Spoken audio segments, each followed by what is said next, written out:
દાણીલીમડા પોલીસને બાતમી મળેલ કે સોરધન તલાવડી જે છે દાણીલીમડા વિસ્તારમાં, ત્યાં લઈક હુસેન નામના વ્યક્તિએ પોતાના કબજામાં ગાંજો લાવે છે અને લાવેલ બાદ છૂટક વેચાણ અનુસંધાને તે ગાંજાનો જથ્થો તેના ઘરે છે. તે અનુસંધાને દાણીલીમડા પોલીસે રેડ કરતા કુલ 17 કિલોગ્રામ 790 ગ્રામ જેટલો ગાંજાનો જથ્થો, જેની કિંમત 1,77,900 ગણી શકાય, અને અન્ય મુદ્દામાલ સહિત કુલ 1,83,770નો મુદ્દામાલ જપ્ત કરીને દાણીલીમડા પોલીસે NDPS એક્ટની કલમ 8C 20B 29 મુજબ ગુનો દાખલ કરીને આગળની તપાસ હાથ ધરેલી. જે અનુસંધાને આ ગુનાના આરોપી લઈક હુસેન બશીર અહેમદ અંસારીને ગિરફ્તાર કરવામાં આવ્યા છે અને તેના ભાઈ જે હજી હાલ પકડાયેલ નથી, તેનું નામ છે જાવેદ ઉર્ફ બાબુ બશીર અંસારી.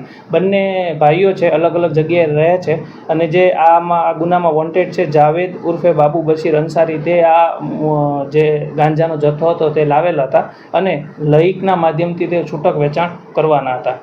લઈકનો ગુનાહિત ઇતિહાસ જોવા જઈએ તો આ પૂર્વ અલગ અલગ શહેરમાં 12 ગુનાઓ નોંધાયેલા છે, જેમાં લૂંટ, મારામારી, NDPS સહિતના ગુના. આ પૂર્વ પણ એક NDPSનો કેસ લઈકનો થયેલો હતો.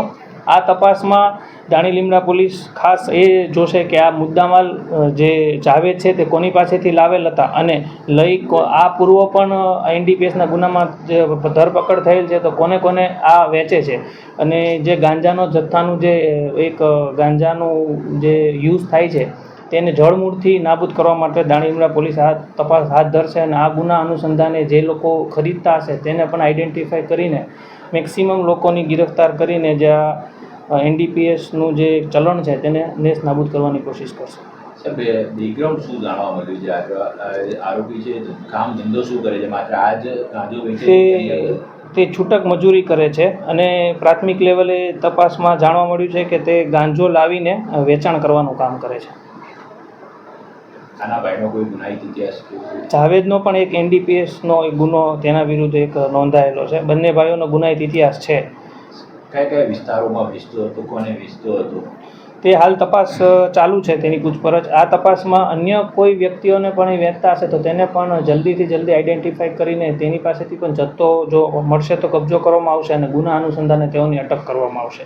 અને આ જે મુદ્દામાલ જ્યાંથી લાવેલ છે, જે જાવેદ લાવેલ છે, જે વોન્ટેડ છે, તેને પકડશું તો એ ક્યાંથી લાવે છે, કઈ રીતે લાવે છે, તેની પણ આ તપાસ હાથ ધરીને આગળની કાર્યવાહી કરવામાં આવશે. ઓકે.